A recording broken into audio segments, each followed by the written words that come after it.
Now, thanks to the spirit of equality in the air and to the work of many of my more foresighted sisters, I no longer accept society's judgment that my group is second class.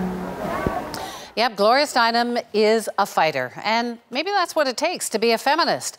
She started out as a journalist and became an activist, going undercover as a bunny for a searing expose about Hefner's Playboy clubs. She founded the groundbreaking Ms. magazine. She testified before the U.S. Senate, telling lawmakers American children have too much mother and too little father. 4 decades later, President Obama awarded her the Presidential Medal of Freedom.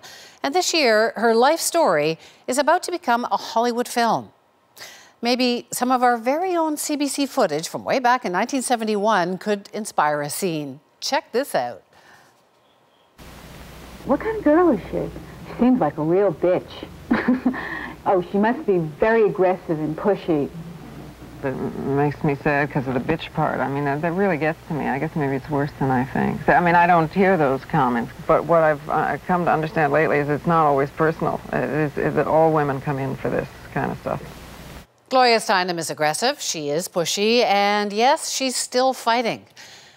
Gloria Steinem, author, activist, is here with us today. So we've been hearing a lot about another women's wave with all of these women elected to the U.S. Congress recently. You've seen this movie before. What do you think? Is there real change this time? I do believe that for the first time now in my long life, it is a majority movement. Because if you look at the public opinion polls, whether it is the women's movement, the civil rights movement, the environmental movement, now the majority agrees with the goals of those movements. But what that means is that we have a third of our country that is in full revolt because they understand that the old system, hierarchical system, that they feel they have a right to and they were born into is on the way out. So, but then you've got a president like Donald Trump. Well, he's not a different indicator? I mean, the only upside of having this profoundly narcissistic and incapable of telling the truth person in the White House is that he is showing us everything that is wrong at a high level. So will there be big change? And therefore, but I'm just here to tell you, I've never seen more activism in my life. Just grassroots activism. I realized that something was really changing when, after his first travel ban, before it had been done away with by the courts, every international airport in the United States, within hours, had thousands of people flooding the tarmac, stopping airplanes because they realized that their friends or family might not be able to get back in. I have never seen that before. It's that level of populist activism. In Canada, our Prime Minister Justin Trudeau calls himself a feminist. Half his cabinet are women, roughly. His foreign minister is a woman. She's very powerful. We're very envious. Are you kidding? I mean, I'm going to ask for amnesty. But we've never really, well, for 5 minutes we had a female prime minister, for right. Maybe 2 months. Does it still take a man, though, to champion women's rights? We don't have a female prime minister. Okay, but look, this is about individual rights. This is about doing away with the idea of gender. Gender is a prison. Race is a prison.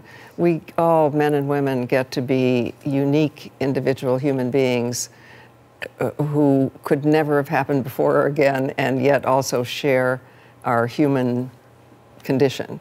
So it isn't just about women, it's about men too. You've written that the biggest problem right now is men's violence against women, and this quote that's got a lot of attention: when men aren't able to dominate, they kill in order to prove they still have power. Well, certainly not all men, but a certain percentage of men. I mean, it's very indicative of what's happening, I think, that all of our senseless murders, mass murders, people who go into schools and public places and just shoot or kill their families, it's 100% done by men. There is a cohort of young women feminists now who say, you've heard this, that you don't get it. Particularly, I guess your comments on the Bill Maher show about how the young women are not supporting Hillary because the boys are with Bernie. But I didn't say that. That was. But I heard the tape. No, I know. But that's if you look at what I was saying before, I was talking about economic issues, not and about how women become more radical as they get older. Not about sexual issues, right. But it was interpreted as sex, right. But I just, like, does that hurt? I mean, there was a backlash. There was a number of young women are coming forward and saying that on that and on intersectionality, which is, I guess, the big push in feminism these days about recognizing marginalized groups, that you don't get it. Does that hurt that some of these young women don't think that No, but my role... You take them seriously. My role is to listen to younger women and to say, what can I do to help? That is my role. It's not to tell anybody what to do. That's ridiculous. It's to listen, right? But it must hurt. I mean, you are... Well, it always hurts to be misunderstood, don't you think? I mean, honest opposition is okay, but to be misunderstood is painful. So, but, like, is there too much division then? Like, is this not a sort of an evolution of a movement? But people, like, there is this battle now between second wave, third wave, fourth wave, second wave. I don't know. Feminists are not sort that of I see. criticizing Not each that other. I see. Listen, here's how I feel about young women.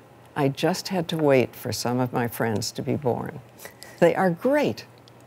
and everybody I work with is like younger than my blue jeans, you know. I mean, no, it's great.